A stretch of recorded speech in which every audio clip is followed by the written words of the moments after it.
আকবার, প্রথমে আল্লাহু আকবার আল্লাহ। আচ্ছা, জীবনে কোনোদিন দেখেছেন যে কেউ বলছে আউযু বিল্লাহি মিনাশ শাইতানির রাজিম আল্লাহু আকবার? বলে না। আচ্ছা, আপনি যখন রোজা করেন বা সিয়াম যখন পালন করেন, আচ্ছা সাহারি খেতে হয়, সাহারি খাওয়ার কেউ আগে বলে আউযু বিল্লাহি মিনাশ শাইতানির রাজিম? কই গো খাদিজার মা ভাত দাও, কেউ বলে? বলে। আচ্ছা, ওযু করার আগে কি বলতে হয়? বিসমিল্লাহ। আউযু বিল্লাহ বলে করে না। তার মানে পৃথিবীতে একটি আমল নেই, একটি ইবাদত নেই যে ইবাদতটা করার আগে শয়তানের কুমন্ত্রণা থেকে আল্লাহর নিকট আশ্রয় চাইতে হয়। একটি ইবাদত নেই।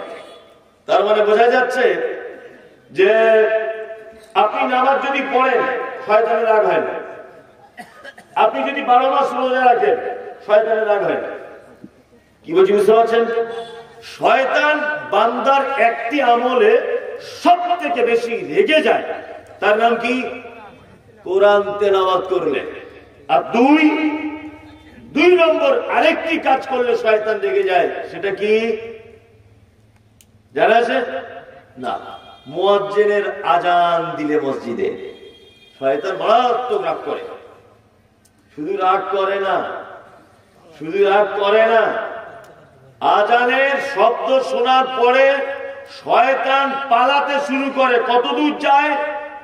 যতদূর পর্যন্ত মুয়াজ্জিনের গলার কণ্ঠ সে শুনতে পায়। আচ্ছা, কেন পালায় কেন?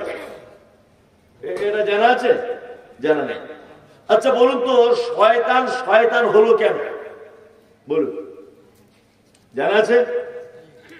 আল্লাহ তাআলা উসজুদ লিআদম, আল্লাহ তাআলা বলছেন তুমি আদমকে সিজদা করো। ফেরেশতারা সবাই সিজদা করে দিল। আদম মিস্টার ইবলিস তখন বলছে আমি আগুনের তৈরি, ও মাটির তৈরি, আমার কাজ উপরের দিকে ওটা, মাটির কাজ নিচের দিকে যাবো, আমিও সিজদা করবো কেন? অসম্ভব ব্যাপার করবো না। আল্লাহ তাআলা পবিত্র কোরআনে বলছেন আবা ওয়াস্তাকবারা ওয়া কানা মিনাল কাফিরিন। এ যখন অস্বীকার করলো সিজদা করার, তখনও কি হয়ে গেল? অস্বীকারীদের অন্তর্ভুক্ত হয়ে গেল, তাই তো? তার মানে শয়তান হলো কেন? সিজদা না করার কারণে, তাই তো? মুয়াজ্জিন আজান দিলে শয়তান পালায় কেন? এই কারণে পালায়, হায় রে মানুষ, আমি একটা সিজদা না দেওয়ার কারণে আজকে শয়তান হলাম, আর মুয়াজ্জিন তোর কাজ নাই, সেই সিজদা নামাজে মানুষ দেবে আর তার জন্য মানুষকে ডাকছিস। দূর, বরঞ্চ তোর আওয়াজই শুনবো না, যা, তোর আওয়াজটাই কানে নেব না, যা। আমি এই সিজদার কারণে শয়তান হয়েছি। আর মানুষ যত ইবাদত দেয়, যত ইবাদত আল্লাহর জন্য করে, একটি ইবাদতের সিজদার পদ্ধতি আছে, তার নাম কি? নামাজ বা সালাত, তাই না? আর এর আহ্বান করে মুয়াজ্জিন, তাই না? তখন শয়তান মনে মনে ভাবে আরে মুয়াজ্জিন মানুষ সিজদা করবে এই জন্য ডাকছি, সত্যি সিজদা করবেও তো, আর আমি একটা সিজদা মিস করার কারণে আমি শয়তান হলাম। বরঞ্চ আমি ধারে পাশে থাকবো না, তোরা সিজদা করছিস করে, আমি দেখে সহ্য করতে পারবো না, আমি পালাই। ভুট্টার জমিতে উপরে উপরে পালাতে শুরু করে, যতদিন পর্যন্ত মাইকের আওয়াজ থাকে।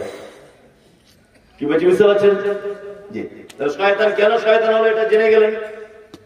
আর এবার একটা জিনিস জানুন যে কোরআন তেলাওয়াত করলে শয়তান রেগে যায় কেন? কেন লাগে? আর কেন শয়তানের এত হিংসা হয়? এবার একটা কথা বলি। আমি গল্প আকারে বলছি। আদম আলাইহিস সালামকে আল্লাহ তাআলা তৈরি করলেন, জান্নাতের ভিতরে রাখলেন। জান্নাতে আদম আলাইহিস সালাম আছেন, কিন্তু জান্নাতে ফুসফুস করছে, মানে সুস্থ নেই। আল্লাহ বুঝতে পারছে কি ব্যাপারে, জান্নাতের মতো জায়গাতে ভালো নেই। কারণ কি? আল্লাহ বুঝতে পারছেন একটা বউ দরকার, এই বউ ছাড়া ভালো থাকবে না। ওর হাড্ডি থেকে তৈরি করলেন কাকে? হাওয়া আলাইহিস সালামকে তৈরি করলেন। তৈরি করার পরে আল্লাহ তাআলা জান্নাতের ভিতরে রাখলেন। জান্নাতে রাখার পরে জান্নাতের ভিতরে আছে কে? ইবলিস আছে। আল্লাহ তাআলা আদমকে আর হাওয়াকে বলছেন তোমরা দুজন জান্নাতের ভিতরে থাকবে, খাওয়া দাওয়া করবে, ইয়াসারাম করো, সবকিছু করো। ওই যে গাছটা দেখতে পাচ্ছ, ওই গাছের সাইডে যাবে না, ওর ফল খাবে না। শয়তানের কাজ তো শয়তানি করা, শয়তানি করে না। আল্লাহ যখন এটা বলে চলে গেলেন, তখন শয়তান বলছে আদমকে এই পাগল কোথায়, ফল দারুণ মিষ্টি, তোরা বেশি খেয়ে নিবি বলে মানা করেছে। খা না, হালকা করে খা, কোনো অসুবিধা নেই, খা খা, চালা। শয়তানের জায়গা খেলে মোটামুটি এদিক ওদিক করে ফুসলে ফাসলে ওকে খাইয়ে দিয়েছে। কি বলো বুঝলেন? খাওয়ানোর পরে যখন খেয়ে নিয়েছে, আল্লাহ বলছে দুজনের জান্নাত থেকে বার হয়। আমার কথা অমান্য করলি, জান্নাত থেকে বার হয়। এবারে জান্নাত থেকে বার করে দিলেন। বার করে হাওয়া আলাইহিস সালামকে ফেললেন কোথায়? জিদ্দাতে, জিদ্দা। আর আদম আলাইহিস সালামকে ফেললেন কোথায়? কোথায়? ভারতে। যদি বলছেন ভারতে না তো শ্রীলঙ্কায়, গোলাম হোসেন তখন শ্রীলঙ্কা ভারতের ভিতরে ছিল। যারা আজকে বলছে মুসলিমরা পরদেশী, অনুপ্রবেশকারী, এনআরসি করতে হবে, হাবি যাবি, হ্যাঁ, সমস্ত আইডেন্টি প্রুফ আমাদেরকে ভালোভাবে দেখাতে হবে, তাছাড়া দেশ ছেড়ে চলে যেতে হবে। আরে মামু, তুমি দেশের ইতিহাস জানো? সারা পৃথিবীর, তুমি সারা পৃথিবীর ইতিহাসই জানো না। তুমি তো গরুর মুখ পরীক্ষা করতে করতে এখন ব্যস্ত। তুমি ইতিহাস কি বুঝবে? হ্যাঁ, তোমার তো এখন দুটো কাজ, মসজিদের ভিতরে শিবের লিঙ্গ আর গরুর মুখের উপকারিতা কি, তোমার তার কোনো কাজ নেই। কি বলছি বুঝতে পারছেন না? আশ্চর্য ব্যাপার। যারা গরুর দুধে সোনা খোঁজে আর গরুর পেচ্ছাবে যারা রোগের ঔষধ খোঁজে, আমি মনে করি তাদের মাথাতে গরুর পচা গোবর ছাড়ার কিছু নেই। আর কাজ করো না, বলছে মসজিদের ভিতরে শিবের লিঙ্গ। আমি শিবকে ধন্যবাদ জানাই, শিব তুই সত্যি অরিজিনাল। হ্যাঁ, তারা নরেন্দ্র মোদী বুঝলো না মসজিদ কত দামি জায়গা, অমিত বাবু জানতে পারলো না, হ্যাঁ, শুভেন্দু অধিকারী বুঝতে পারলো না মসজিদ কত দামি জায়গা। অন্তত তুই তো বুঝতে পেরেছিস পৃথিবীর কোন জায়গায় নিরাপদ নেই, নিরাপদ মসজিদে। তুই তো অন্তত প্রমাণ করলি এটা শিব। ওই জন্য তোর লিঙ্গ কোথাও পাওয়া যায় না, মসজিদের ভিতরে পাওয়া যায়। তারপরে তুই মাত্র সার্টিফিকেট দিতে পেরেছিস মসজিদই অরিজিনাল জায়গা। কি বলছি বুঝতে পারছেন না? তুই সার্টিফিকেট ভালো দিয়েছিস। যে কথা বলছিলাম সেটা হচ্ছে এই, এটা সেই ভারত যে ভারতের মাটিতে পৃথিবীর প্রথম মানব আদম আলাইহিস সালামের পদার্পণ হয়েছিল, অর্থাৎ এই দেশের মাটিতে। ভালো করে বুঝবেন, আদম আলাইহিস সালাম এক জায়গায়, হাওয়া এক জায়গাতে, দুজন দুই মাথা থেকে দোয়া করছেন। ভুল করেছেন, এখন কি করবেন? কোরআন পড়ার আগে কেন শয়তানের কাছ থেকে আল্লাহর দরবারে প্রার্থনা করতে হয় এইটা বলে বোঝাচ্ছি আপনাদের। কি দোয়া করছেন? রব্বানা যালামনা আনফুসানা ওয়া ইন লাম তাগফির লানা ওয়া তারহামনা লানাকুনান্না মিনাল খাসিরিন। আল্লাহ, জুলুম করেছি, অত্যাচার করেছি, ক্ষতিগ্রস্তদের অন্তর্ভুক্ত হয়ে আছি, মাফ করে দাও, রহম করো, দয়া করো। আল্লাহ খুব ভুল করেছে, জীবনে কোনোদিন করবো না। বারবার বারবার বারবার যখন দোয়া করছে, তখন কি আল্লাহ বলছে, যা দুজনকে ক্ষমা করে দিলাম, দুজনকে ক্ষমা করে দিলাম, যা ক্ষমা করে দিলেন। এবার আদম আর হাওয়াকে আল্লাহ তাআলা ডাকলেন, ডেকে বলছে, তোমাদের দুজনকে এবার পৃথিবী নামক একটা জায়গাতে পাঠাবো। কোথায়? পৃথিবী নামক একটা জায়গায়। আদম আলাইহিস সালাম মন খুব খারাপ, যে একবার তো ইবলিস শয়তান জান্নাত থেকে বার করে দিল ফুসলে ফাসলে, তো মনে মনে ভাবছে যে পৃথিবীতে আবার আমাদের সঙ্গে কেউ থাকবে? আল্লাহ বলছে শয়তানও থাকবে। তখন আদম আলাইহিস সালাম মন খুব খারাপ, ইস, একবার জান্নাত থেকে বার করে দিল, আমার এই শয়তানটা আমাদের সাথে থাকবে। আল্লাহ আদমের মনের ব্যাপারটা বুঝতে পেরে বলছেন, আদম, আমি হাওয়াকে তোমাকে পৃথিবীতে পাঠাবো, তবে একটি জিনিস তোমাদেরকে সাথে দেব। সেটা কি? না, তোমাদের দুজনের কাছে একটি কিতাব দেব। এই কিতাব অনুযায়ী যদি তোমরা দুজন চলতে পারো, তাহলে শয়তান তোমাদের কোনো ক্ষতি করতে পারবে না। আদম আলাইহিস সালাম এটা বলার পরে শান্তি পেলেন মনের দিকে। শয়তান এখন ভাবছে মনে মনে, ও তাহলে কিতাব দেবে, আর ওই কিতাব অনুযায়ী ওরা দুজন চলবে, কিতাবের 12টা বাজাবে, কিতাব পরিবর্তন করে দেবো। ওই জন্য দেখবেন আদম থেকে নিয়ে ঈসা আলাইহিস সালাম পর্যন্ত পৃথিবীতে যত নবী এবং রাসূলের কাছে কিতাব এসেছে, প্রতিটি কিতাব শয়তান পরিবর্তন করে দিয়েছে মানুষের মাধ্যমে। তার একটা জ্বলন্ত প্রমাণ আপনাদেরকে দিই। ঈসা আলাইহিস সালামের কাছে একটা আসমানি কিতাব এসেছিল, তার নাম কি? ইনজিল। বর্তমান খ্রিস্টান ভাইরা যে বাইবেলটি ব্যবহার করে ধর্মীয় গ্রন্থ হিসাবে, এই বাইবেলের ব্যাপারে তারা বলে এটা হচ্ছে সেই বাইবেল যেটা আমাদের নবী, আমাদের আল্লাহ যিশুর কাছে এসেছিল। কি বলছি বুঝতে পারছেন? আপনাকে একটা তথ্য পেশ করছি।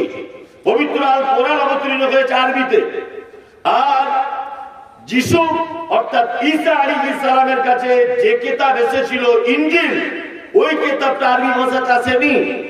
ওই ভাষাটা অবতীর্ণ হয়েছিল আরামিক ভাষাতে, পরবর্তীতে ট্রান্সলেট করা হয়েছিল হিব্রু ভাষাতে। সারা পৃথিবীর কোন জাদুঘরে, সারা পৃথিবীর কোন ব্যক্তিত্ব সম্পূর্ণ মানুষের বাড়িতে কোন রকম ভাবে সংরক্ষিত নেই আরামিক ভাষার ওই ইনজিল। বর্তমান খ্রিস্টান ভাইরা যে বাইবেল ব্যবহার করে, এই বাইবেলটি খ্রিস্টান যাজকদের নিজস্ব তৈরি করা বাইবেল। এর সঙ্গে ঈসা আলাইহিস সালামের ইনজিলের কোন সম্পর্ক নেই। এবার যে মজার ব্যাপারটা বলবো আর কি, এবারে শেষ নবী ঈসা আলাইহিস সালামের পরে কোন নবী এসেছেন? মুহাম্মদ সাল্লাল্লাহু আলাইহি ওয়াসাল্লাম। মুহাম্মদ সাল্লাল্লাহু আলাইহি ওয়াসাল্লামের কাছে কোন কিতাব এসেছে? আল কোরআন। শয়তান তখন ভাবছে যে খ্রিস্টানদের দিয়ে ইনজিল পরিবর্তন করে বাইবেল করে দিয়েছে, তাহলে এবার আমার নবী তো মুহাম্মদ শেষ, আর তো নবী আসবে না, তাহলে এর কাছে যে কিতাবটা আসছে এটা একটু পরিবর্তন করে দিলে আমার শেষ। কি বলছি বুঝতে পারছেন না? আল্লাহ কোরআনে আয়াত অবতীর্ণ করলেন, ইন্না নাহনু নাযালনা যিকরা ওয়া ইন্না লাহু লাহাফিজুন। আমি যে কোরআন অবতীর্ণ করেছি, এই কোরআন সংরক্ষণের দায়িত্ব আমি আল্লাহ নিজে হাতে নিলাম। শয়তান তখন দেখছে মহা বিপদ, আমি আল্লাহর তৈরি, মুহাম্মদ আল্লাহর তৈরি, কোরআন আল্লাহর কথা, জিবরিল আল্লাহর ফেরেশতা। এখন আল্লাহ যদি এক সংরক্ষণের দায়িত্ব নেয়, তাহলে তো আর পরিবর্তন করা যাবে না। কোরআন পরিবর্তন করা গেছে? যায়নি। তখন শয়তান ভাবছে এই বিধান যদি পরিবর্তন করতে না পারি, তো অন্তত পক্ষে এইটা পড়া তো বন্ধ করতে হবে। কি করা যাবে? না, শুভেন্দু অধিকারী পাছাতে লেগে একটু উস্কানি দিয়ে দিই যে মাদ্রাসায় সন্ত্রাস হয়, মাদ্রাসায় সন্ত্রাস হয়, আর দিলীপ বাবুকে একটু লাগিয়ে দিই, ওরা দুজন ঘটাপ করে বলবে ওই মাদ্রাসায় সন্ত্রাস হয়, তারা মেরে দাও। কি বলছি বুঝতে পারছেন না? এখন শয়তান দিলীপ বাবু আর অমিত বাবু, নরেন্দ্র মোদী বাবু আর আপনার শুভেন্দু বাবু মাথাতে শয়তান একেবারে বারবার পেচ্ছাপ করছে, বলছে মাদ্রাসা বন্ধ করতেই হবে, কারণ কোরআন পড়া থেকে মানুষকে দূরে সরাতে হবে। কি বলছি বুঝতে পারছেন না? আল্লাহু আকবার। আমি শুধু অবাক হচ্ছে একটা জিনিস, অবাক। আজকেই শুভেন্দু বাবু একটা বক্তব্য রাখছেন সোশ্যাল মিডিয়াতে যে মাদ্রাসা মানে তো সন্ত্রাসবাদ হয়, ওই মানুষ খুন করে ট্রেনিং হয়, ওরা জঙ্গি। সারা পশ্চিম বাংলাতে যত সরকারি সিনিয়র জুনিয়র যত মাদ্রাসা আছে, সমস্ত সরকারি মাদ্রাসায় আমার মনে হয় এটা তদন্ত করলে পাওয়া যাবে, কোন মাদ্রাসায় 60%, কোন মাদ্রাসায় 70% হিন্দু শিক্ষক নিয়োগ করা হয়েছে। হয়েছে না? এখনকার সিনিয়র হাই মাদ্রাসাগুলোতে হিন্দু শিক্ষক আছে না নেই? আচ্ছা, তাহলে মুসলমানদের মাদ্রাসা যদি সন্ত্রাস হয়, নিশ্চয় ওই হিন্দু ভাইরা সন্ত্রাসবাদীদের শিক্ষক, তাই না? শিক্ষক হয়, শিক্ষক হবে না? শিক্ষক হবে। কাজ কিছু খুঁজে পায় না। বলছে পশ্চিমবাংলার হিন্দুরা সুরক্ষিত নেই। পয়নে 1000 বছর সারা ভারতবর্ষে আমরা শাসন করেছি মুসলিমরা, তখন হিন্দুদের অসুবিধা হয়নি, নিরাপদে ছিল। তারপরে ব্রিটিশদের আমলে নিরাপদে ছিল, মোগলের আমলে নিরাপদে ছিল, আপনার শেরশাহর আমলে নিরাপদে ছিল, শাহজাহানের আমলে নিরাপদে ছিল, হুমায়ুনের আমলে মুসলিমরা হিন্দুরা নিরাপদে ছিল। শুধু হিন্দুরা নিরাপদে নেই নরেন্দ্র মোদীর সময়। কি বলছি বুঝতে পারছেন না? অথচ সারা ভারতবর্ষের ইতিহাসে ভারত স্বাধীনতার পর থেকে আজ পর্যন্ত একটা প্রধানমন্ত্রী মুসলিম হয়নি। হয়েছে? পশ্চিম বাংলাতে কোন একটা মুখ্যমন্ত্রী মুসলিম হয়েছে? মুখ্যমন্ত্রী ওরা, প্রধানমন্ত্রী ওরা, রাজ্যপাল ওরা, রাষ্ট্রপতি ওরা, বিডিও ও, এসডিও ও, ডিএম ও, প্রধান ও, পঞ্চায়েত ও, সব তোমরা দায়িত্বে বসে আছো, তারপরেও বলছো আমরা নিরাপদে নেই। হ্যাঁ, তার মানে বুঝতে হবে তোমরা নিজেরাই খারাপ। কেন নিরাপদে নেই? এই সমস্ত উস্কানিমূলক কথা বলে একটা সাম্প্রদায়িক দাঙ্গা লাগাবার খুব ষড়যন্ত্র চলছে সারা বাংলাতে, চলছে না? চলছে। বাংলার মানুষ খুব সচেতন, তো ওই সমস্ত পাগলদের কথা কেউ শোনে না, কেউ শোনে না।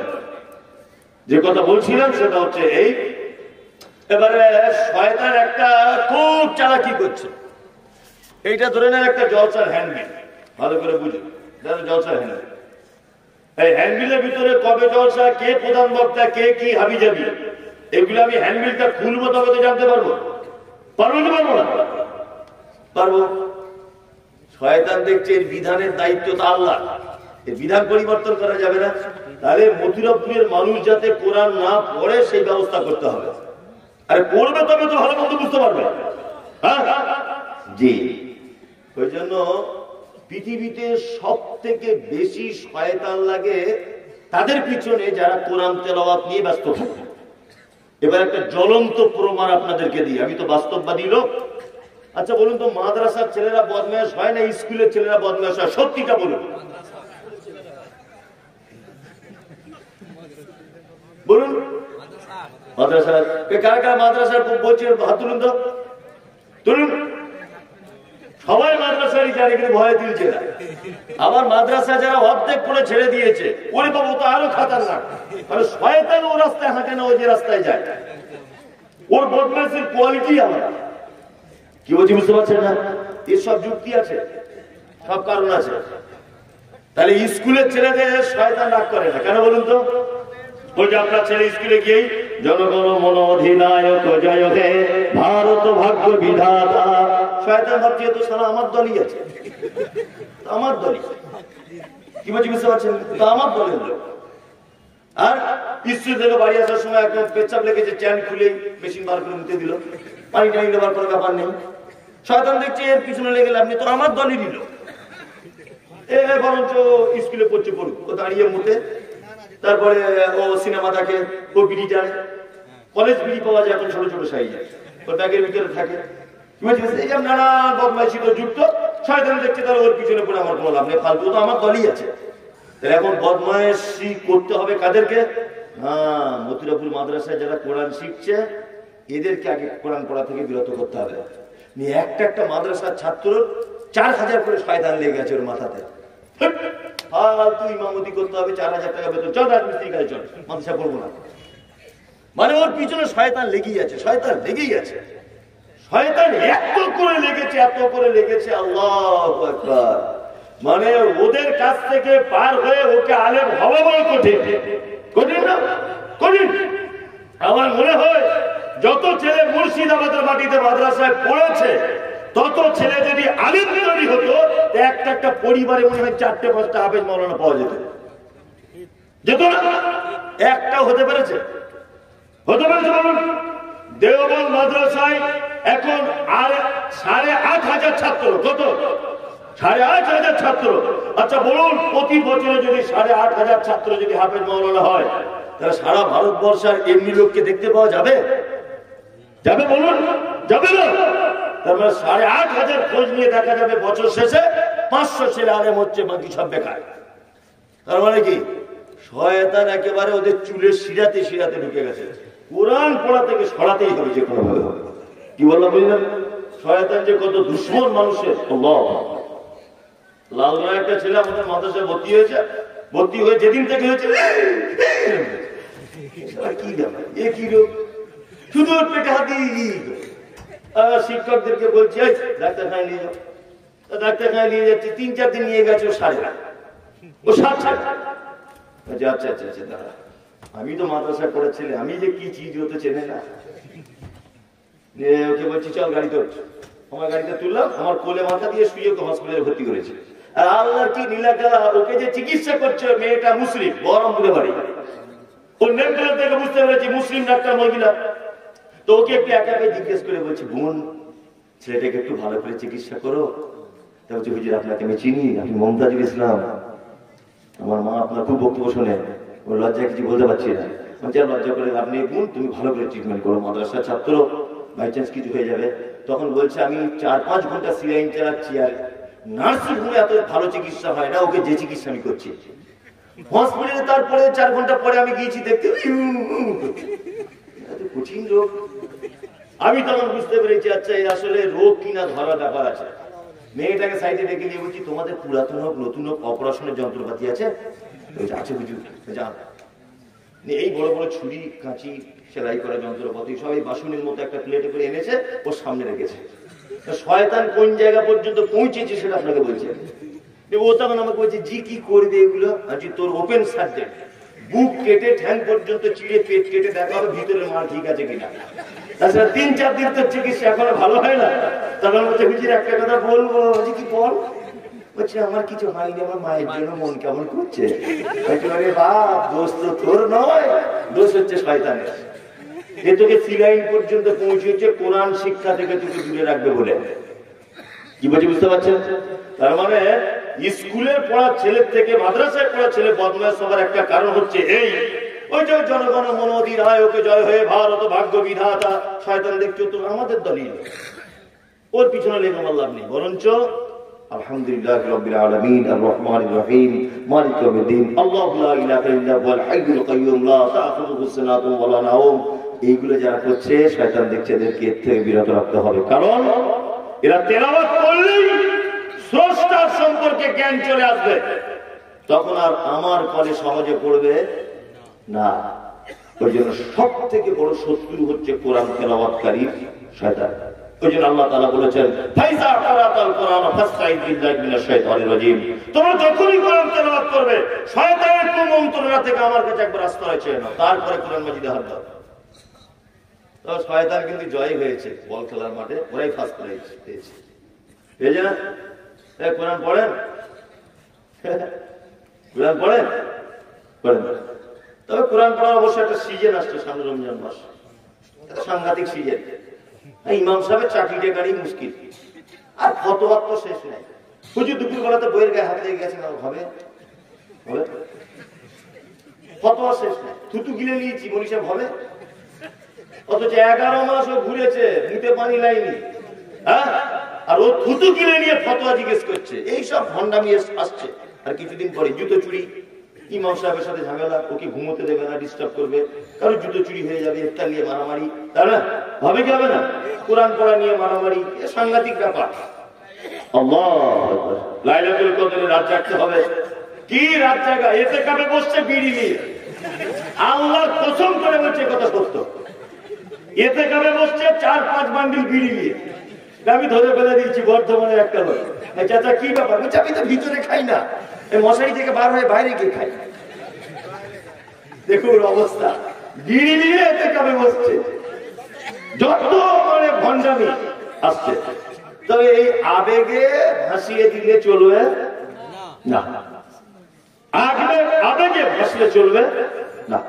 কোরআন তেলাওয়াত করুন। কি রমজান মাস, কি এমনি দিনে কোরআন তেলাওয়াত করুন। আল্লাহ, কোরআন তেলাওয়াতের ব্যাপারে হাদিসের ভিতরে বলা হচ্ছে যে একটা লোকের জাহান্নাম একেবারে সিলেক্ট হয়ে গেছে, জাহান্নামে যাবে, এই জাহান্নাম যাবে, এর বাঁচানোর কোনো রাস্তা নেই। অনেক সময় মানুষের ফাঁসি হয়ে গেলে তখন তার রাষ্ট্রপতির কাছে প্রাণ ভিক্ষা করার একটা অপশন থাকে কি থাকে না? থাকে, থাকে। যে লোকটা জাহান্নাম একেবারে ফয়সালা হয়ে গেছে, ওই লোকটার কাছে 2টা আমল সে বলবে। এক, লোকটা যদি কোরআন তেলাওয়াতকারী হয়, তা কোরআন তেলাওয়াত নিজে এসে বলবে আল্লাহ ও আমাকে তেলাওয়াত করেছিল, ও আমাকে তেলাওয়াত করেছিল, আমি ওকে জাহান্নাম থেকে বাঁচাবই বলে কোরআন তেলাওয়াত নিজে আল্লাহর সাথে তর্ক বিতর্কে লাগবে। যতক্ষণ পর্যন্ত এক পর্যায়ে ওই লোকটাকে জান্নাতে না দেওয়া হবে, কোরআন তেলাওয়াত তার পিছন থেকে ঘটবে না। কি বলছি বুঝতে পারছেন? আল্লাহ। 2, নফল সিয়াম বা ফরজ সিয়াম তার যদি থাকে, সিয়াম ঢাল স্বরূপ দাঁড়িয়ে গিয়ে আল্লাহকে বলবে আল্লাহ দিনের বেলা বৈধ স্বামী স্ত্রী মিলন ছিল, কিন্তু আমি ওকে করতে দিইনি। হ্যাঁ, ও অনেক সময় মিথ্যা কথা বলতো, কিন্তু আমি 12 থেকে 14 ঘন্টা মিথ্যা থেকে আটকে রেখেছিলাম। কঠিন পিপাসায় কাতর হয়ে পড়েছিল, পাথর ভাঙা কাজ করে মাঠে, হ্যাঁ, নাঙল চালিয়ে কষ্ট হয়েছিল, পিপাসা পেয়েছিল, কিন্তু আমি তাকে পানি পান করা থেকে দূরে সরিয়েছি। আল্লাহ এটা যদি ও তোমার সন্তুষ্টির জন্য করে, তাহলে আমি সিয়াম ভালো হয়ে বলছি ওকে জান্নাত দিয়ে দাও। তখন আল্লাহ সুবহানাহু ওয়া তাআলা বলবেন আহারে বান্দা আমার জন্যই, হ্যাঁ ঠিক আছে তোকে জান্নাত দিয়ে দিলাম। কোরআন বেশি করে তেলাওয়াত করো। চলুন আমি আবার যে সূরাটা বলছি ওটা বলে দিই। তাহলে আউযু বিল্লাহ বিসমিল্লাহ দিয়ে শুরু করতে হবে। আউযু বিল্লাহটা বললাম, বিসমিল্লাহটা আর বলা হবে না, আবার অন্য গ্রামে এলে বলবো। এবারে সূরাটা বলছি, আলিফ লাম মিম সাদ। কোরআনে 29টি সূরার ভিতরে এরকম শব্দগুলো আছে। কটি? 29টি। এক, আলিফ লাম রা, আলিফ লাম মিম, তাহা, ইয়াসিন, কাফ, কাফ আইন সাদ, নুন, আলিফ লাম মিম, আলিফ লাম রা, এরকম শব্দগুলো নেই আছে। ইয়াসিন, এগুলোকে আরবিতে বলা হয় হুরুফে মুকাত্তাআত, বাংলাতে বলা হয় বিচ্ছিন্ন অক্ষরমালা। আল্লাহু আ'লাম, আল্লাহ ভালো জানে। কি বললাম বুঝলেন? আমি মুমতাজুল ইসলাম এ ব্যাপারে জানি না, আল্লাহ নবী সাল্লাল্লাহু আলাইহি ওয়াসাল্লাম এ ব্যাপারে জানতেন না। আর সবথেকে আশ্চর্য ব্যাপার, সাহাবায়ে কেরামগণ আল্লাহর নবীকে এ ব্যাপারে কোনো প্রশ্নই করেননি। এত ভদ্রতা ছিল। আর আমাদের তো প্রশ্ন শেষ নেই। মানে পাঞ্জাবি হলো লোক দেখলেই প্রশ্ন। নদিয়াতে একটা ছেলে প্রশ্ন করে আমাকে কাগজে লিখে দিয়ে বলছে, হুজুর আপনি তো বলেন কাঁধে দুটো ফেরেশতা থাকে, সব নাকি লিখে রাখে। তা আমার জানতে ইচ্ছা করছে তাদের খাতাগুলো কোথায় থাকে। এটা জেনে তোর বাবা, হ্যাঁ এটা জেনে তোর প্রশ্ন করছে, এটা হবে কিনা, ওটা হবে কিনা, হাবি যাবি, অনেক প্রশ্ন। একটা লোককে আমি আজ পর্যন্ত বক্তব্য জগতে 15 বছরের কাছাকাছি বক্তব্য রাখছি, আমি 15 বছরের কাছাকাছি। এই 15, 12, 14, 15 বছরের ভিতরে একটা লোককে দেখতে পেলাম না যে লোকটা আমি জলসা করতে এসেছি আমাকে এসে বলছে মমতাজুল বেটা বা মমতাজুল ভাই বা মমতাজুল চাচা বা মমতাজুল বন্ধু। আর তাহিয়াতটা আমার একবার হচ্ছে কি দেখো তো। আমি 2 রাকাত নামাজ পড়ছি, এই নামাজটা আল্লাহর নবীর পদ্ধতিতে হচ্ছে কি দেখো তো বেটা একটু। আল্লাহুম্মা বারিকটা আমি বলছি, দেখো তো বাপ আমার হচ্ছে কিনা। না, নিজে কি করে সংশোধন হব এই উদ্দেশ্যে নিয়ে যে একজন আলেমকে জিজ্ঞাসা করবে, এই সব কিছু নয়। ফেরেশতাদের খাতা কোথায় থাকে এটা জেনে তোমার বাপের কি বদমাইশির জায়গা পাও না? তোমার মুখে দাড়ি নেই, তুমি এই প্রশ্ন কেন করছো না যে দাড়ি না রাখলে কি পাপ? তোমার বেটা গাঁটের নিচে কাপড় পরে, তুমি এই প্রশ্ন কেন করো না যে গাঁটের নিচে কাপড় পরা জায়েজ কি না যায়? তোমার বেটা চুল কেটেছে হানি সিং এর মতো, তুমি প্রশ্ন করছো না এই চুল কাটা কোন হাদিসে আছে?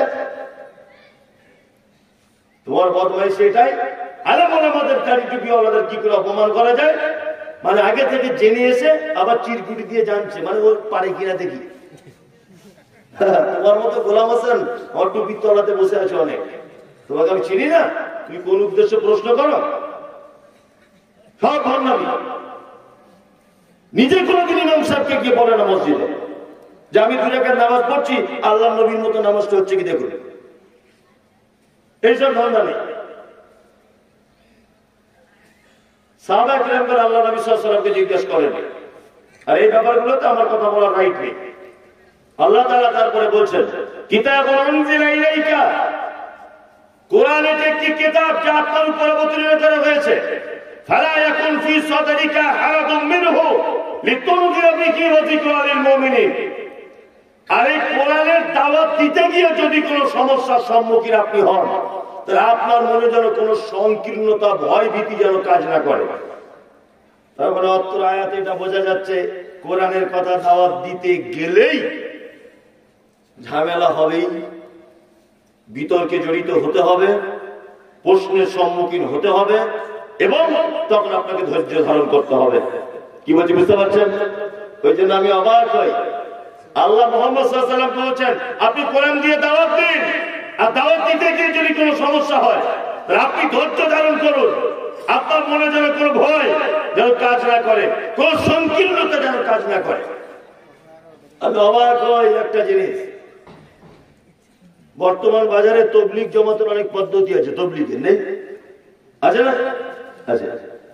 আমার মনে হয় মাটির মানুষ যদি দেখতে চান তাহলে তবলিগ জমাতের দিকে দেখা যাবে। মাটির মানুষ, আপনি গাল দিলেও হাসে, আমি নিজে দেখেছি। আপনি গাল দেবেন না, একদম হাসছে, হাসছে না? হাসছে। এত ভালো লোক, এত ভালো লোক, ওরা কাউকে গালও দেয় না। কত মসজিদে খবর পাওয়া যায় হাড়ি হোন্ডা নিয়ে ঢুকিয়েছে, ছুঁড়ে ফেলে দিয়েছে, তবু বলছে ভাই নামাজ পড়ুন, ভাই নামাজ পড়ুন, ভাই নামাজ পড়ুন। এরকম করতে নেই মানুষের সাথে, এত ভদ্র ব্যবহার। কি বলছি বুঝতে পারছেন? আল্লাহু আকবার। আমি এতদিন ব্যাপারটা বুঝতে পারিনি যে এত ভালো কেন, এরা এত দামি কেন, এদের রাগ নেই কেন, এটা আমি বুঝতে পারিনি। এখন বুঝতে পারছি এ তো মহাবিপদ, এ তো মহাবিপদ। বক্তা বক্তব্য দিতে এসেছে, চোর বলছে ভালো বক্তা, সুদখোর বলছে সাংঘাতিক বক্তা, ব্যভিচার লিপ্ত বলছে সাংঘাতিক মাল, আগের বছর আবার দাওয়াত করতে হবে। জমি ফাঁকি দেওয়ার লোক বলছে সাংঘাতিক বক্তা, সভাপতি বলছে সাংঘাতিক বক্তা, গুন্ডা বলছে সাংঘাতিক বক্তা, মদ পান করে সে বলছে সাংঘাতিক বক্তা। ও সাংঘাতিক বক্তা হলো কি করে? এই ও সাংঘাতিক বক্তা হয় কি করে? তার মানে বক্তাই না, হচ্ছে গোল আলু, সব তরকারিতে থাকে। কি বলছি বুঝতে পারছেন না? কি সব তরকারিতে থাকে। বক্তব্য এমন দিতে হবে বেনামাজি একদম পালাবে এখান থেকে দূরে ছড়ে, ওই পাবে ধারে পাশে থাকা যাবে না। সুর করে কেটে পড়বে, গুণের জমি ফাঁকি দিয়েছে সুর করে কেটে পড়বে, দাঁড়িয়ে রাখেনি সুর করে কেটে পড়বে। এই হচ্ছে অরিজিনাল কথা বলা বক্তা। কি বলছি বুঝতে পারছেন না? সবাই যখন বলছে ভালো, তার মানে বলতে হবে সঠিক কথা বলছে না। তবলিগের মতো লোক খুব ভালো, এসার নামাজ পড়ে বলছে ভাই আপনারা দিন ইমানের কথা হবে, সবাই বসে যাবেন। গোল হয়ে মানুষ বসে আছে, গোল হয়ে মানুষ বসে আছে। তবলিগ করছে কি দিয়ে? ছোট্ট একটি কিতাব বার করেছে পকেট থেকে, তার নাম ফাজাইল আমল। আর একটা পকেট থেকে আরেকজন বার করেছে, তার নাম মুনতাখাবে হাদিস। আমি তখন বলছি আমি সাহেব একটু কোরআনের আয়াতের বাংলা অনুবাদ করে দিলে হতো না? তখন বলছে দিল্লি থেকে অনুমোদন নিতে হবে, দিল্লি থেকে পারমিশন ছাড়া আমরা কোরআন তেলাওয়াত করতে পারবো না, ফাজাইল আমল দিয়েই চলবে।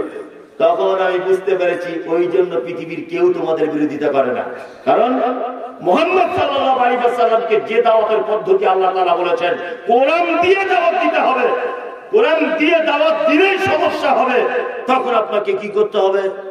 আপনার মনে যেন কোনো ভয় সংকীর্ণতা যেন সৃষ্টি না হয়। তুমি তো ফাজাইল আমল দিয়ে তাবলীগ করছো, তোমার বিরুদ্ধে কেউ যাবে না, কেউ তোমার বিপক্ষে যাবে না। আশ্চর্য ব্যাপার, কোরআন এবং সহিহ হাদিসের ব্যাপারে কথা বললেই বিপর্যয় আসবে কি আসবে না? আসবে, আসবে। তাদেরকে জ্বলন্ত প্রমাণ। উপর বাংলার বিখ্যাত আলেম, ওনার নাম হচ্ছেন আব্দুর রাজ্জাক বিন ইউসুফ। নাম শুনেছেন? শুনেছেন? যেখানে বক্তব্য যাচ্ছে নয় পুলিশ আটকে দিচ্ছে, নয় জনগণ আটকে দিচ্ছে, নয় তার বাস দিয়ে হাতে মারছে, তার গাড়িতে ইট দিয়ে মারছে। দেখেছেন সোশ্যাল মিডিয়াতে? বাংলাদেশের প্রখ্যাত আলেম আব্দুর রাজ্জাক বিন ইউসুফ 500 কোটি টাকার মামলাতে ফেসেছেন। বাংলাদেশের প্রখ্যাত আলেম ডাক্তার আসাদুল্লাহ গালিব হাফেজাহুল্লাহ দীর্ঘদিন যাবত তিনি জেলখানার ভিতরে ছিলেন, কত কোটি টাকার মামলা খেটেছেন। বাংলাদেশের প্রখ্যাত আলেম মুজাফফর বিন মহসিন কতদিন যাবত তিনি জেলখানাতে বন্দী ছিলেন, আপনারা দেখতে পেয়েছেন। আচ্ছা, আপনারা দেখতে পেয়েছেন যে তাহিরি হুজুর কোনদিন জেলে গেছে? এনায়েতুল্লাহ আব্বাসী, কোন পীর সাহেব কোনদিন জেল খেটেছে ইসলামের কথা বলতে গিয়ে? দেখেছেন? কেউ বুঝবেন না, কারণ ও যে সত্যি কথা বলে না, ও যে এখন হাদিস কোরআনের কথা বলে না। আর আব্দুর রাজ্জাক বিন ইউসুফ ও যে হাদিস কোরআনের কথা বলে। এই যে আল্লাহ তাআলা বলছেন হারাজাম মিনহু লিতুনজিরা বিহি ওয়া যিকরা লিল মুমিনিন, আপনি মুমিনদেরকে ভয় দেখান, মানুষদের কাছে দাওয়াত দেন কোরআনের দাওয়াত, আর কোরআনের দাওয়াত দিতে গেলেই সমস্যা হবে। কি বুঝি বুঝতে পারছেন? সারা বাংলা জুড়ে যত পীর সাহেব আছে এদের কোনো শত্রু নেই, একটাও শত্রু নেই এদের। কি বলছি বুঝতে পারছেন? অথচ আব্দুল্লাহ সালাফি দীর্ঘদিন জেল খেটে তবে বাড়ি এসেছে। কি বলছি বুঝতে পারছেন? আমি বক্তব্য রাখছি, বলছে মমতাজুল ইসলাম আমেরিকার টাকা খায়, আনাউল্লাহ ফাইজি আমেরিকার দালাল, আব্দুল্লাহ সালাফি আমেরিকার দালাল, রাজ্জাক বিন ইউসুফ ওরে বাবা তো আমেরিকার বড় দালাল। কি বলছি বুঝতে পারছেন না? আমরা আমেরিকার দালাল না, আমরা সত্য কথা বলি। তোমার কেউ শত্রু নেই, কারণ তুমি হচ্ছে সেই আলুর সব তরকারিতে তোমাকে ব্যবহার করা যায়। অথচ আল্লাহ সুবহানাহু ওয়া তাআলা বলছেন মুহাম্মদ সাল্লাল্লাহু আলাইহি ওয়াসাল্লামকে আপনি কোরআনের দাওয়াত দেন মানুষকে, লিতুনজিরা বিহি ওয়া যিকরা লিল মুমিনিন। আর কোরআনে মুমিনদের জন্য রয়েছে অসংখ্য উপদেশ। পবিত্র আল কোরআনে উপদেশ নেই? হ্যাঁ, উপদেশ আছে না? আছে। আল্লাহ সুবহানাহু ওয়া তাআলা তারপরে বলছেন ইত্তাবিউ মা উনজিলা ইলাইকুম মির রাব্বিকুম ওয়া লা তাত্তাবিউ মিন দুনিহি আউলিয়া কলিলাম মা তাযাক্কারুন। আনুগত্য করো মা উনজিলা ইলাইকুম মির রাব্বিকুম, রবের পক্ষ থেকে যেটা অবতীর্ণ হয়েছে তোমরা তার আনুগত্য করো। আচ্ছা, আমাদের আনুগত্য করতে হবে কি? রবের পক্ষ থেকে যেটা অবতীর্ণ হয়েছে তার নাম আল কোরআন।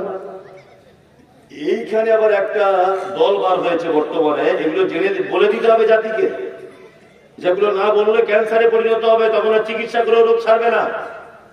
বর্তমানে একটা দল বার হয়েছে, তাদের দাবি হচ্ছে এই যে আমরা কোরআন মানবো, হাদিস মানবো না। তার নাম আহলে কোরআন। দেখতে পাচ্ছ সোশ্যাল মিডিয়াতে আহলে কোরআন। এটা তো আহলে কোরআন না, এটা আহলে শয়তান সব। যদি বলছেন কেন, তাদের একটা মাত্র দলিল পবিত্র আল কোরআনের আয়াত, এই আয়াতটা আল্লাহ তাআলা বলেছেন ইত্তাবিউ মা উনজিলা ইলাইকুম মির রাব্বিকুম, আমার রবের পক্ষ থেকে যেটা অবতীর্ণ হয়েছে তোমরা তার আনুগত্য করো। ওদের দলিল এটাই। এবার একটা কথা আমি বলছি, খুব মনোযোগ দিয়ে যুক্তিপূর্ণ কথা বোঝার চেষ্টা করো। আমি একজন স্কুল টিচার, ফানসুর আমার ছাত্র, ধরে না ফানসুর ভাই আমার ছাত্র।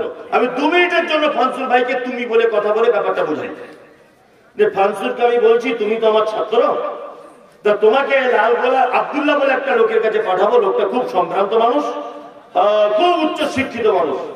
10 দিনের জন্য তোমার কাছে থাকতে হবে ওর কাছে তোমাকে। ফানসুর, তুমি এক কাজ করবে, ও যা যা তোমাকে বলবে তুমি তাই তাই মতো করে চলবে। আমি ফানসুরকে পাঠালাম কোথায়? লালগোলায় আব্দুল্লাহর কাছে। আর আমি ফানসুরের কে হচ্ছি? শিক্ষক। এবার ফানসুর আব্দুল্লাহর কাছে গেছে লালগোলাতে। আব্দুল্লাহ যাবার পরেই বলছে আমার মাথার একটু তেল লাগিয়ে দাও তো। ফানসুর তখন বলছে এটা তো বলা হয়নি আমাকে তেল লাগানোর কথা। বলছে আচ্ছা আচ্ছা ঠিক আছে, আমার মোটর সাইকেল একটু ভালো করে মুছে দাও। বলছি এটাও তো বলা হয়নি। আচ্ছা, আমি ওকে বলেছি যা কিছু বলবে সমস্ত কথা অনুযায়ী চলবে। তার মানে তেল দেওয়াটা আলাদা করে বলা লাগে?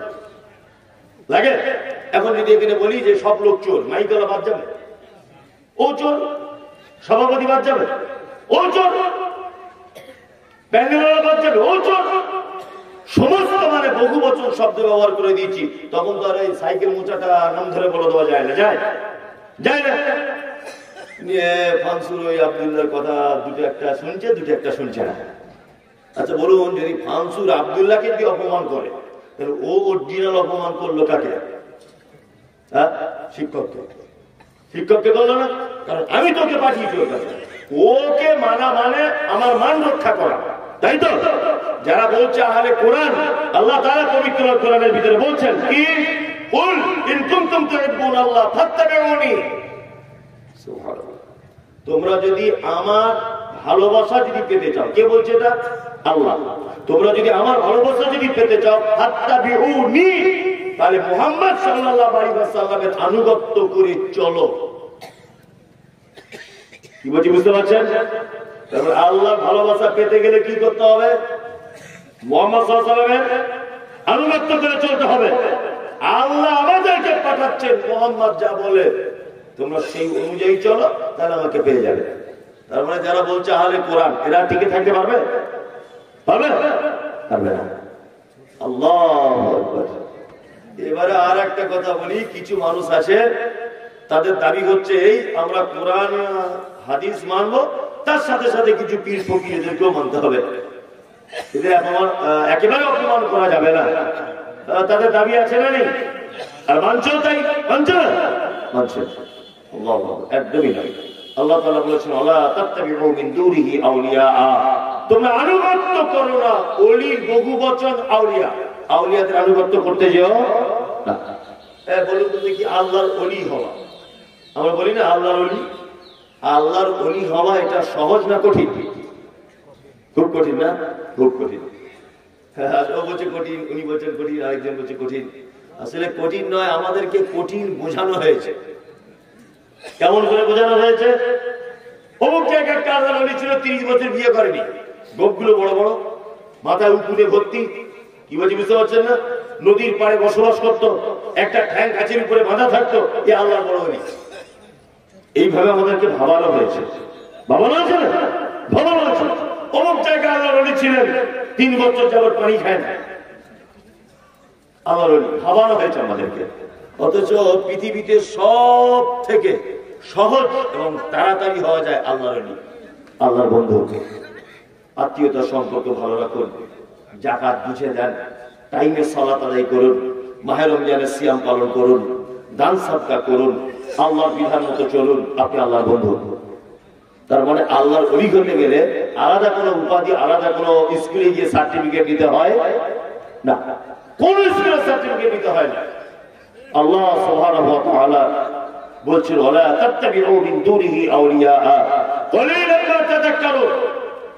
আর এই সব ব্যাপারগুলো অল্প সংখ্যক মানুষ বোঝে। যারা চলে যাবেন খুব তাড়াতাড়ি চলে যান, আপনি চলে গেলে আমার সুবিধা, আমিও চাইছি আপনি চলে যান, আমার তাড়াতাড়ি হবে।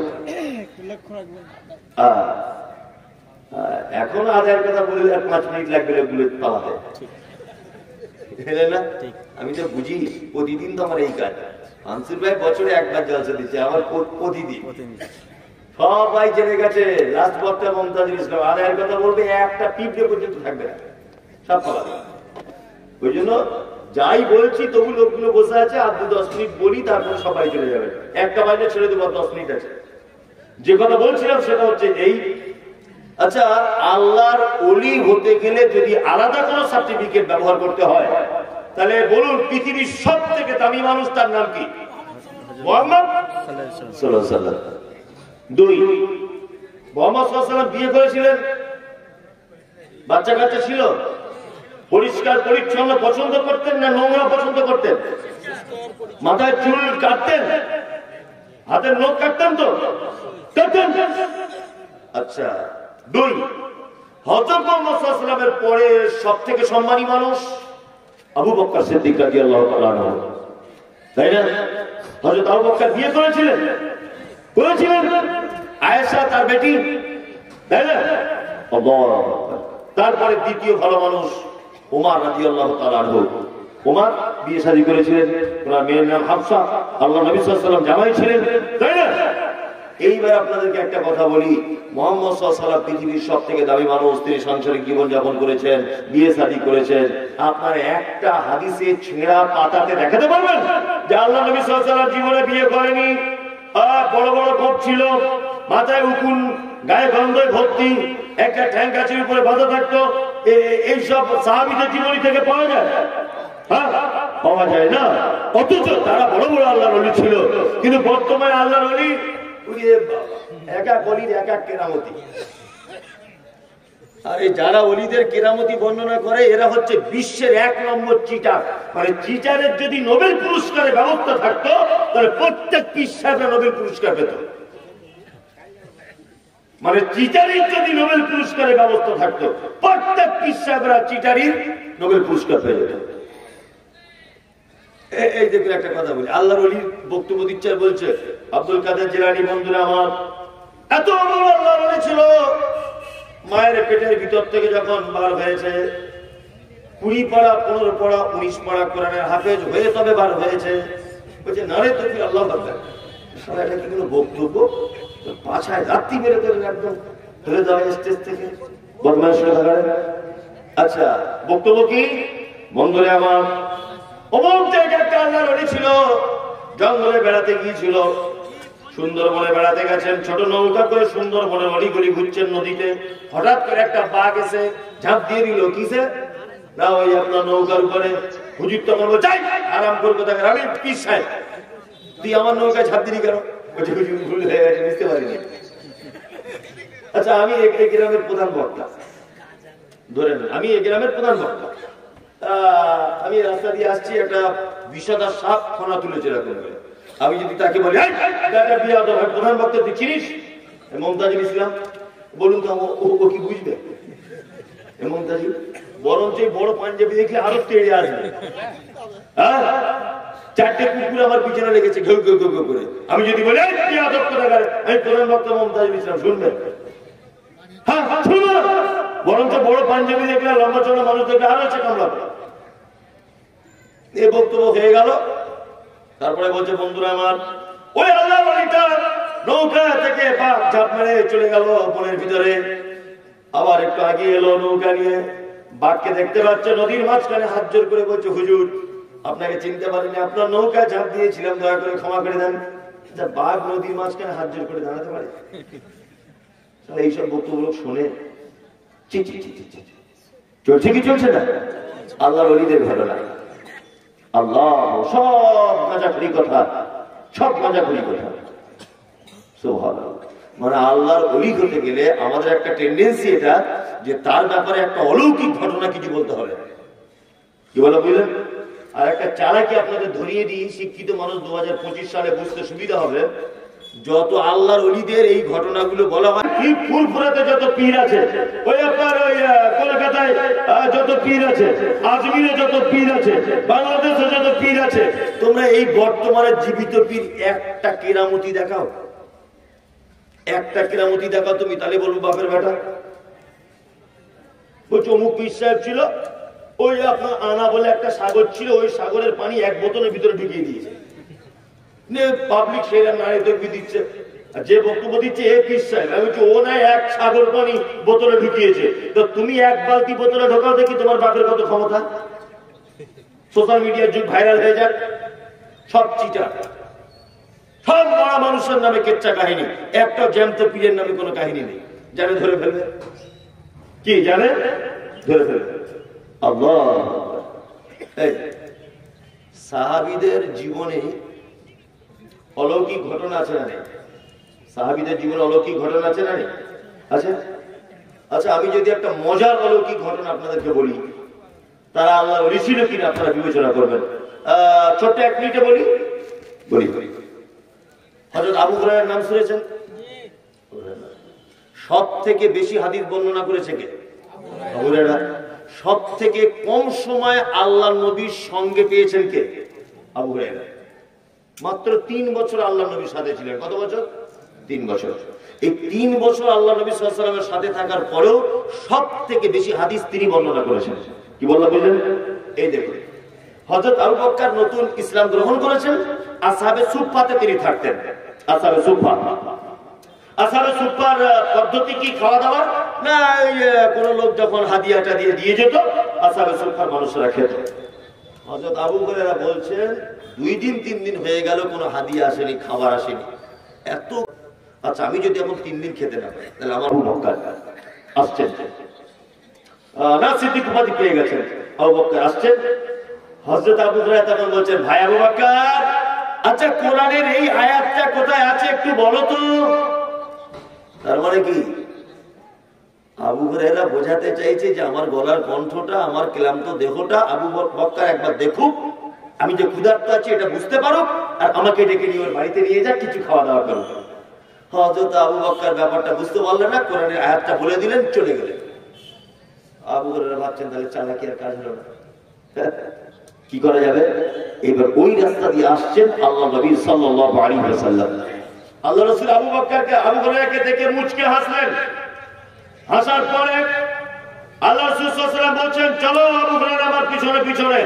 আবু হুরায়রা বলছেন, আমি আল্লাহর নবীর পিছনে, আল্লাহর নবীর সামনে। বাড়ি পর্যন্ত পৌঁছে গেলেন আল্লাহ রাসূল, আমাকে বাড়িতে ঢোকার পারমিশন দিলেন। আল্লাহ রাসূল গলার কণ্ঠস্বরটা উচ্চ করে দিয়ে বললেন, আবু হুরায়রা। আরে আশ্চর্য ব্যাপার, তো বরকতের খানা বাড়িতে চলে এসেছে। আবু হুরায়রা বলছে, আল্লাহ রাসূল কি? আল্লাহ রাসূল একটা পিয়ালা, ছোট্ট একটা পিয়ালাতে একটু দুধ এনে বলছেন, আবু হুরায়রা, কেউ যেন এই দুধটা হাদিয়া দিয়েছে, চলো আজকে খুব মজা করে খাওয়া হবে। আবু হুরায়রা মনে মনে ভাবছেন যে 2 দিন 3 দিন খাওয়া নাই, আর 1 পিয়ালা দুধ, তো আমার এক কোনায় পড়ে থাকবে। মনে মনে ভাবছেন কত চমৎকার, কত শিক্ষা আছে হাদিস থেকে, দেখুন। আল্লাহ রাসূল এবার বলছেন, আবু হুরায়রা, আসহাবে সুফফাতে যতজন সাহাবী সবাইকে ডেকে আনো। আবু হুরায়রা তো টেনশন শুরু হয়ে গেল। কতজন নির্দিষ্ট ভাবে হাদিস থেকে কিছু জানা যায় না যে কতজন সাহাবী, তবে কেউ কেউ মন্তব্য করেছেন 40 বা 40-এর মতো, 40-এর কম বা 40-এর মতো সাহাবী আসহাবে সুফফাতে ছিলেন। আবু হুরায়রা নবী যে আদেশ করেছিল অমান্য করার জায়গা নেই, জায়গা আছে নেই। আবু হুরায়রা চলে গেলেন, 40 জন সাহাবীকে ডেকে আনলেন আল্লাহ রাসূলের দরবারে। আল্লাহ রাসূলের সাহাবী আবু হুরায়রা ভাবছেন হয়তো আল্লাহর নবী আমাকে বলবেন যে তুমি প্রথমে পান করো আবু হুরায়রা, তারপরে ওদেরকে দাও। এই কথা আল্লাহ রাসূল বললেন না। আল্লাহ রাসূল বলছেন, পিয়ালাটা হাতে দিয়ে আবু হুরায়রা যে এক ধাপ থেকে ওদেরকে পান করাও। আবু হুরায়রা তো মন আরো খারাপ, কিন্তু আরো মুশকিল, তাহলে মনে হয় আমি আর দুধ পাবো না। আমি মনে হয় দুধ পেলাম না। হযরত আবু হুরায়রা বলছেন আমি একজন দুইজন তিনজন করে দুধ পান করাতে লাগলাম। অবশেষে আল্লাহ রাসূল আমাকে বলছেন আবু হুরায়রা তুমি দুধ পান করো। হযরত আবু হুরায়রা বলছেন আমি দুধ পান করলাম। আল্লাহ রাসূল বলছেন আবার পান করো, আবার করো। আবু হুরায়রা বলছেন আমি আবার দ্বিতীয়বার করলাম। তারপর আল্লাহ রাসূল তৃতীয়বার বলছেন আবু হুরায়রা আবার পান করো। আবু হুরায়রা বলছেন আল্লাযী নাফসি বিয়াদি, আল্লাহর কসম যার হাতে আমার প্রাণ রয়েছে, আল্লাহ রাসূল আমার পেটে আর রাই ঢোকার জায়গা নেই, সরিষার দানা পরিমাণ আমার পেটে আর কোনো জায়গা নেই। আল্লাহ রাসূল বলছেন আবু হুরায়রা তুই ভয় করছিলে যে আল্লাহ রাসূল ভয় থাকতে হবেই। তখন আল্লাহ রাসূল বলছেন আবু হুরায়রা পিয়ালার দিকে তাকাও। আবু হুরায়রা বলছেন পিয়ালার দিকে তাকালাম, যেমনকার দুধ তেমনই রয়েছে। সুবহানাল্লাহ। বলছি যদি আল্লাহর ওলিদের যদি অলৌকিক ঘটনা যদি শুনতে হয় আমরা সেই হাদিস থেকে শুনবো। কি বলছি বুঝতে পারছেন না? আচ্ছা আর একটা বলতে খুব ইচ্ছা করছে, বলি বুঝলেন, না বললে মনে হচ্ছে আমার গাড়িতে ঘুম আসবে না, এটা আমার বলতেই হবে। আল্লাহর ওলিদের একটা মারাত্মক আশ্চর্য ঘটনা আপনাকে বলি। আচ্ছা বলুন তো বদর যুদ্ধ হয়েছিল কত হিজরিতে? কথা বলুন। 2 হিজরিতে। কত? 2 হিজরিতে। উহুদের জানা নেই, তার পরের বছর 3 হিজরিতে। মানে বদরে মুসলিমরা জয়লাভ করেছে, ভালো করে বুঝবেন। মুসলিমরা যখন জয়লাভ করেছে বদরে, তখন কুরাইশ নেতা আবু সুফিয়ানের মাথায় কাজ করছে না, ওদেরকে মারতেই হবে যেমন করে। তার পরের বছর আবার যুদ্ধ ঘোষণা হলো কোথায়? উহুদে। উহুদে আল্লাহ নবী সাল্লাল্লাহু আলাইহি সাল্লামের একটি কথা ইখতিলাফ হওয়ার কারণে গোটা উহুদের যুদ্ধে সেদিন আর মুসলিমরা জয়লাভ করতে পারেনি। তার পরের বছরের যুদ্ধ হয়েছিল কোন যুদ্ধে জানা আছে কারণ? খন্দক। খন্দক আমি 3টে জায়গায় নিজে চোখে দেখেছি। খন্দকের যুদ্ধের সময় মুসলিম সৈন্য কম ছিল, কারণ উহুদে 70 জন শহীদ হয়েছে আল্লাহ নবী সাল্লাল্লাহু আলাইহি ওয়াসাল্লামের সাহাবী, 70 জন তীরন্দাজ শহীদ হয়েছে। 70 জন যুদ্ধের বীর বিক্রমের মতো যারা যুদ্ধ করতে পারে তারা শহীদ হয়েছে উহুদে। আল্লাহ নবী সাল্লাল্লাহু আলাইহি ওয়াসাল্লাম মনের দিক দিয়ে খুব চিন্তিত যে খন্দকে তাহলে মনে হয় শেষ হয়ে যাবে সব মুসলিমরা। একটা বাচ্চা ছেলে, নাম মনে রাখবেন, এই নামে আপনার ভাতিজা পোতা পুতির নাম রাখবেন, ভালো নাম। একটা বাচ্চা ছেলে অল্প বয়সের 12-14 বছর আল্লাহ রসুলকে এসে বলছেন আল্লাহ রসুল আপনি টেনশন করছেন কেন? তা হচ্ছে খন্দকের যুদ্ধের ডাক হয়েছে, আবার তো সংখ্যায় আমরা কম, কি যে হবে। আল্লাহ রসুল মনের দিক দিয়ে চিন্তা করছেন। তখন ওই ছেলেটার নাম সালমান ফার্সি। কি নাম? সালমান ফার্সি। সালমান ফার্সি বলছেন আল্লাহ রসুল চিন্তা করার কোনো কারণ নেই তো, ওরা যেখানে ঘাঁটি নেবে আর আমরা যেখানে ঘাঁটি নেব। আল্লাহ রাসূল সাল্লাল্লাহু আলাইহি ওয়াসাল্লাম যুদ্ধের ক্ষেত্রে সবসময় রণকৌশল গ্রহণ করতেন। তার জ্বলন্ত প্রমাণ আমি দেখে এসেছি, জ্বলন্ত প্রমাণ। সূর্যের বিপরীত দিকে আল্লাহ রাসূল সাল্লাল্লাহু আলাইহি ওয়াসাল্লাম যুদ্ধের ঘাঁটি নিতেন। সুবহানাল্লাহ। সূর্য যেদিক থেকে উঠছে আল্লাহ রাসূল বিপরীত মুখে, পাহাড়ের বিপরীত মুখে ঘাঁটি গ্রহণ করতেন, কারণ সূর্যের তাপে যাতে তীর চালাতে বা কাউকে মারতে কাউকে আঘাত করতে যেন ডিস্টার্ব না হয়, ওই জন্য আল্লাহ রাসূল সাল্লাল্লাহু আলাইহি ওয়াসাল্লাম যত যুদ্ধতে ঘাঁটি নিয়েছেন সূর্যের বিপরীতে পাহাড়ের দিকে নিয়েছেন। আর যুদ্ধের রণকৌশল বৈধ। সালমান ফার্সি আল্লাহ নবীকে বলছেন এক কাজ করা যাক আল্লাহ রাসূল। কি বলছে? কাজটি হচ্ছে এই যে ওরা যেখানে ঘাঁটি নিয়েছে আর আমরা যেখানে ঘাঁটি নেব এর মাঝখানে যদি একটা খাল কেটে দিই, আমরা খাল যদি কেটে দিই তাহলে কেমন হয়? আল্লাহ রাসূল বলছেন কেন? বলছে খাল কেটে দিলে উপকার এটা আল্লাহ রাসূল, আমি যদি এখন 2 তলার উপরে একা থাকি, একা, আর ফানসুর ভাইরা 10 জন আছে ধরে না, ওদের সাথে আমার মারপিট হচ্ছে, তা বলুন তো ওরা 10 জন জিতবে না 2 তলার উপর থেকে আমি একা জিতবো? কথা বলুন, আমি একা জিতবো। আরে ওরা পাথর ছুড়বে একটা, আমার লাগতেও পারে নাও পারে, কিন্তু ওরা তো নিজে আছে 10 জন, আমি মারলে একজন লাগবে না? এটা রণকৌশল। আল্লাহ রাসূল সাল্লাল্লাহু আলাইহি ওয়াসাল্লামকে তখন সালমান ফার্সি বলছেন আল্লাহ রাসূল ওরা আমাদেরকে আঘাত করার জন্য যখন খালে নেমে উঠে তবে তো আমাদের আঘাত করবে, ওরা যখন নামবে আমরা উপর থেকে আঘাত করব। আল্লাহ রাসূল বলেছেন ভারী চমৎকার সালমান ফার্সি, তুমি অল্প বয়সে এত বুদ্ধি রাখো, খুব চমৎকার। চলো খাল খুঁড়তে হবে। খাল কতদিন খুঁড়তে লাগবে? 3 মাস। কতদিন? 3 মাস। চলো দাও কুড়ুল যার কাছে গাইতে যাইতে আছে নিয়ে বার হও। আল্লাহ রাসূল সাল্লাল্লাহু আলাইহি ওয়াসাল্লাম বললেন ওই খাল খোঁড়ার আগে নতুন যারা বিবাহ করেছ তারা বাড়ি যেতে পাবে মাঝে মধ্যে। 2, খাল কাটা যতদিন না শেষ না হবে ততদিন একজন সাহাবী বাড়ি যেতে পাবে না। কটা শর্ত? 2টো শর্ত। কত মজার হাদিস আপনি শুনুন, একেবারে সহিহ হাদিস। আল্লাহ রাসূল সাল্লাল্লাহু আলাইহি ওয়াসাল্লাম সব সাহাবীরা গাঁইতি দিয়ে পাথরে আঘাত করে খাল খোঁড়ার কাজ করছেন। একটা পাথর এত বড় গাঁইতির তলাতে লেগে গেল, কোনো মতেই সাহাবীরা ভাঙতে পারছেন না। হযরতে জাবের তখন প্ল্যান করছেন যে আমাদের ভিতরে তো আল্লাহর নবীও রয়েছেন, তিনিও অন্যদিকে পাথর ভাঙছেন। একবার আল্লাহর নবীকে গিয়ে বললে হয় না, পাথরটা আটকে যাচ্ছে। 4-5 জন সাহাবী গিয়ে আল্লাহ রাসূলকে বলছেন, আল্লাহ রাসূল পাথর আমরা ভাঙতে পারছি না। তখন আল্লাহ রাসূল সাল্লাল্লাহু আলাইহি ওয়াসাল্লাম বলছেন চলো। আল্লাহ রাসূল এলেন, গাঁইতিটা এরকম ভাবে তুলে আঘাত করলেন। হযরতে জাবের বলছেন যে ধুলো যেমন উড়ে চলে যায়, আমি নিজের চোখে দেখেছি যে পাথর আমরা সমস্ত সাহাবী মিলে ভাঙতে পারিনি, আল্লাহর নবীর এক আঘাতে পাথর একেবারে ধুলোর মতো ধূলিসাৎ হয়ে উড়ে চলে গেল। সুবহানাল্লাহ। মজার ব্যাপার এই, হযরতে জাবের বলছেন আল্লাহ রাসূল যখন হাত তুলে গাঁইতি চালাচ্ছিলেন, আমি আল্লাহ রাসূলের পেটের দিকে তাকিয়ে দেখেছি আল্লাহ রাসূলের পেটে ছোট্ট ছোট্ট পাথর রাখা আছে। আস্তে আস্তে করে আল্লাহ নবীর কাছে গিয়ে হযরত জাবের বলছেন, আল্লাহ রাসূল আপনার পেটে পাথর কেন? আল্লাহ রাসূল তখন বলছেন, জাবের তোমাদের যা খিদা লাগে তার থেকে বেশি আমার লাগে, তোমাদের যা কষ্ট হয় তার থেকে বেশি কষ্ট আমার হয়। পেটে পাথর এই কারণে, এত ক্ষুধা লেগেছে, পাথরটা রেখেছি এই কারণে যাতে একটু ভারী ভারী অনুভব হয়। সুবহানাল্লাহ। হযরতে জাবের বলছেন আমার পায়ের তলা থেকে মাটি সরে যাচ্ছে। হযরতে জাবের বলছেন আমি আল্লাহ রাসূলকে বললাম, আল্লাহ রাসূল আপনি একবার আমাকে অনুমতি দেন, আমি বাড়িতে যাব, একবার আপনি আমাকে অনুমতি দেন। আল্লাহ রাসূল বলছেন জাবের যাও বাড়িতে চলে যাও। হযরত জাবের বাড়ি গেলেন, স্ত্রীকে ডাকলেন,